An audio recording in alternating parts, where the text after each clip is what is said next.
ଘରୁ ଅଫିସ, ଅଫିସରୁ ଘର।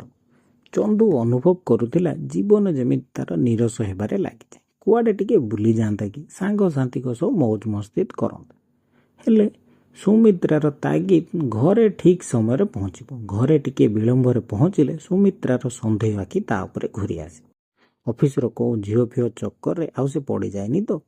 ତେଣୁ ଚନ୍ଦୁକୁ ଠିକ୍ ସମୟରେ ଫେରି ଆସିବାକୁ ପଡ଼େ ଘରକୁ। ଘରକୁ ଫେରିବା ବାଟରେ ପଡ଼େ ଏକ ତ୍ରିନାଥ ମନ୍ଦିର। ଠିକ୍ ଘରକୁ ଲାଗିକି ମନ୍ଦିରଟେ, ଆଉ ମନ୍ଦିର ପାଖରେ ଗୋଟେ ପିଣ୍ଡିଟେ। ଠିକ୍ ସନ୍ଧ୍ୟାବେଳେ ଭଜନ ଶୁଣିବାକୁ ସେଠାରେ ଲୋକଙ୍କର ସମାଗମ ହୁଏ। ଉପସ୍ଥିତ ଭକ୍ତମାନଙ୍କ ମଧ୍ୟରୁ କେହି ସ୍ୱରରେ ତ କେହି ବେସୁରା ସଙ୍ଗୀତରେ ଗାନ କରୁଥାନ୍ତି ସେ ଶୁଣିବାକୁ ପାଏ। କେହି କୋମଳ ସ୍ୱରରେ ତ ପୁଣି କେହି କର୍କଶ ସ୍ୱରରେ। ଚନ୍ଦୁର ବି ବେଳେବେଳେ ଇଚ୍ଛା ହୁଏ ସେଇ ଭଜନ ଗାନ କରନ୍ତା କି, ପ୍ରସାଦ ସେବନ କରନ୍ତା କି, ଆଉ ନିଜର ଅବସାଦକୁ ଭୁଲିଯାଆନ୍ତା। ହେଲେ ସୁମିତ୍ରାର ଡରରେ ସେମିତି ହୋଇପାରେ ନାହିଁ। ଯେଉଁଦିନ ସେଠି ମେଳା ନଥାଏ, ମନ୍ଦିର ପାଖ ପିଣ୍ଡିରେ ଲୋକମାନେ ଏକତ୍ରିତ ହୁଅନ୍ତି। 2-3 ଜଣ ବସି ସେଠି ଚିଲାମରେ ନିଆଁ ଧରାଉଥିବା ସେ ଦେଖିବାକୁ ପାଏ।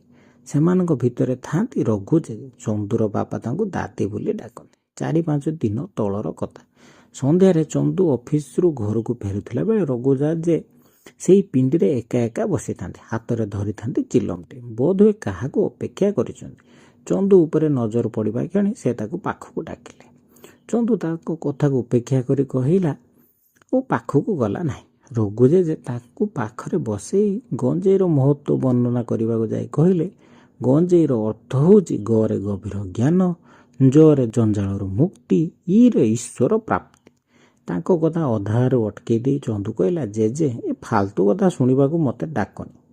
ରଘୁ ଜେଜେ ପ୍ରକୃତରେ ଚାହୁଁଥିଲେ ଯେ ଚନ୍ଦୁ ବି ଚିଲମରୁ 2 ସୋଟକା ମାରୁ, କାରଣ ଏ ନିଆଁ ପାଣି କାର୍ଯ୍ୟକ୍ରମ ଗୁଡ଼ାକ ଏକା କଲେ ଭଲ ଲାଗେ ନାହିଁ। ତେଣୁ ଟୋକାଟା କାଳେ ହାତରୁ ଖସିଯିବ, ସେଥିପାଇଁ ସେ ତାକୁ ତାର ଜନ୍ମବାର ପଚାରିଲେ। ଚନ୍ଦୁ କହିଲା, ମୋର ସୋମବାର। ରଘୁ ଜେଜେ କହିଲେ, ଆରେ ସୋମବାର ହେଉଛି ବା ମହାଦେବଙ୍କ ବାର, ତ ବାପା ପୁଣି ମହାଦେବଙ୍କ ପରମ ଭକ୍ତ।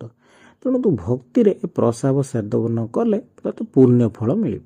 ରଘୁ ଜେଜେ ଗଞ୍ଜେଇକୁ ନେଇ ଆହୁରି ଅନେକ ଗୂଢ଼ତତ୍ତ୍ୱ ବଖାଣିଲେ। ସବୁ ଶୁଣି ଚନ୍ଦୁ କହିଲା, ହଉ ଠିକ୍ ଅଛି, ମୁଁ ଏବେ ଅଫିସରୁ ଫେରିଲି, ଘରକୁ ଯାଇ ପୋଷାକ ପତ୍ର ବଦଳାଇ ଆସେ। ରଘୁ ଜେଜେ କହିଲେ, ହଉ ଯାହା ଜଲ୍ଦି ଆସିବୁ। ଘରକୁ ଯାଇ କିଛି ସମୟ ପରେ ଚନ୍ଦୁ ସେଠାକୁ ବିରସ ବଦନ ନେଇ ଫେରିଲା। ଆଉ କହିଲା, ଜେଜେ ମୁଁ ଆଉ ପ୍ରସାଦ ସେବନ କରିପାରିବି ନାହିଁ। ରଘୁ ଜେଜେ ଆଶ୍ଚର୍ଯ୍ୟ ହୋଇ ପଚାରିଲେ, କାହିଁକି? ଚନ୍ଦୁ କହିଲା, ବା ଦେବୀ ଦୁର୍ଗା ଆମର ସବୁ କଥା ଶୁଣି ଦେଇଛନ୍ତି। ସେ ରୋକ୍ ଠୋକ୍ ଶୁଣି ଦେଇଛନ୍ତି। ଏ ପ୍ରସାଦ ସେବନ ତୁମେ କରିପାରିବ ନାହିଁ। ତେଣୁ ଜେଜେ ମୋତେ କ୍ଷମା କର। ରଘୁ ଜେଜେ ଚନ୍ଦୁର ଘର ଆଡ଼କୁ ଚାହିଁଲେ, ଦେଖିଲେ ଝରକା ପାଖରେ କେହି ଜଣେ ପିଣ୍ଡି ଆଡ଼କୁ ଚାହିଁଛି। ସେ ସୁମିତ୍ରା ନୁହେଁ ତ?